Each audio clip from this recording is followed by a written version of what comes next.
I like the idea of building a portrait with smaller elements, different colors, the things that make a person or many.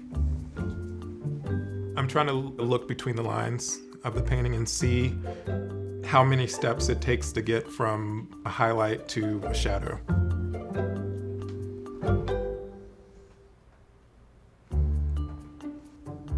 The pointillistic and kind of pixelation idea that I use is kind of a method of unifying people and realizing that whether white, black, whatever race, we're all kind of built with the same material.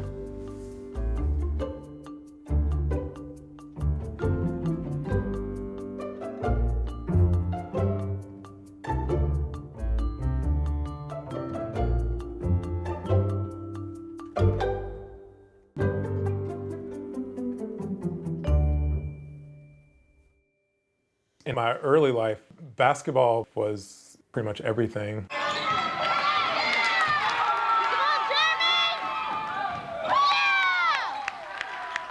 My cousin played in the NBA, and my dad was a basketball coach, so it was just ended up being all I wanted to do.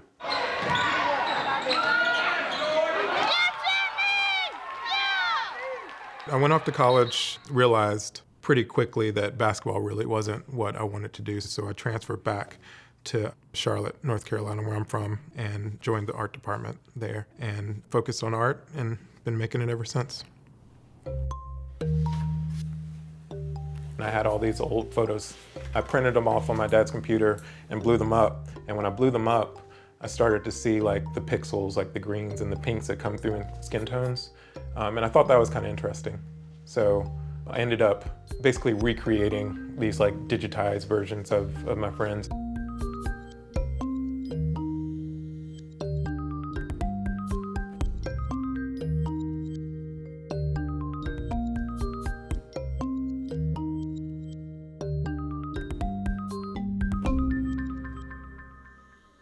So in 2015, I did a show at Duplex Gallery called Those Days Are Over, and it was based around a collection of photos that my landlord found in the dumpster. The images that I got were all from the late 70s and early 80s of this one group of friends. I was really attracted to the images, and I wanted to figure out a way to honor the way documentation was done back in the day with film photography.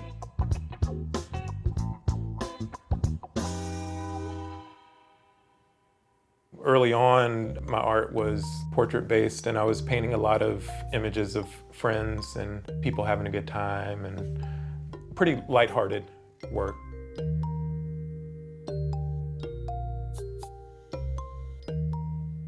But around 2016, my work kind of took a shift. It was kind of around the time of the changeover in presidents, and also a lot of African-American men were being shot by cops. So both of those things affected me pretty greatly, and I wanted to investigate that. And recycled wood became really prevalent in the work. Like old wood that had been on homes and torn down or been beat by the weather, but when I saw it, it still had this beauty that resonated with me. It also spoke to the perseverance of African Americans and everything that we've been through. We're still able to shine and put our best foot forward.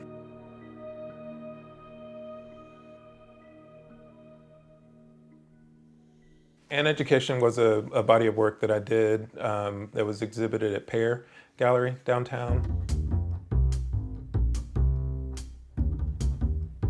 It was like self-investigation, looking into my past, my history, what makes me who I am.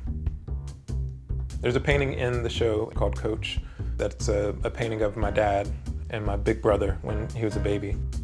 Both my parents were educators, so there's a painting of a college rule sheet of paper.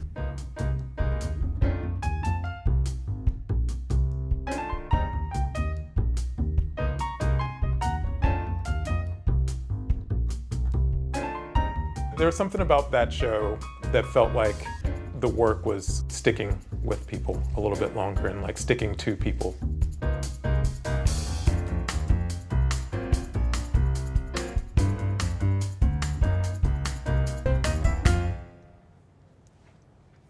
I try to use the research I do as inspiration for bodies of work.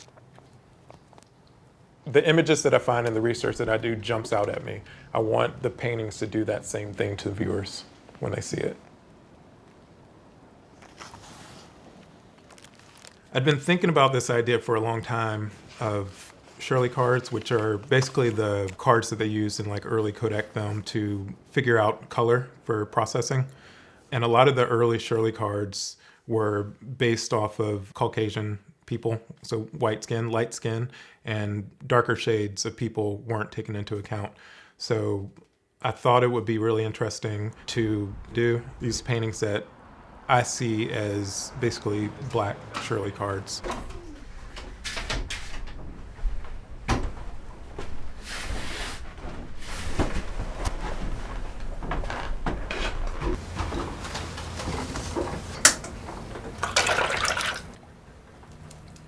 This is a woman named Lorna Layson. Jet magazine, a lot of the times, like in the 50s and 60s, the subjects they used were just everyday people. They didn't do a ton of celebrity imagery. So I was really interested in that fact, just like everyday subject matter has always been something that I was interested in, so I wanted to kind of celebrate that.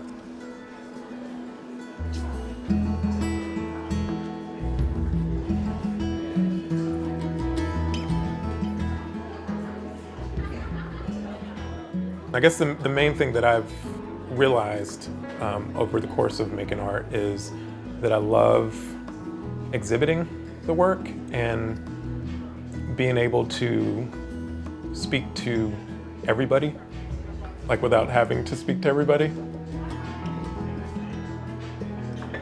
A lot of the imagery is from Jet magazine and Hue magazine. Oh, yeah. Two different publications, the Johnson publications. As a kid, like I hated like getting in front of people and talking, but art gave me a way of speaking my mind or getting my thoughts out without having to like actually speak to people, I guess. That sounds kind of weird, but it's just, yeah, it serves as my voice.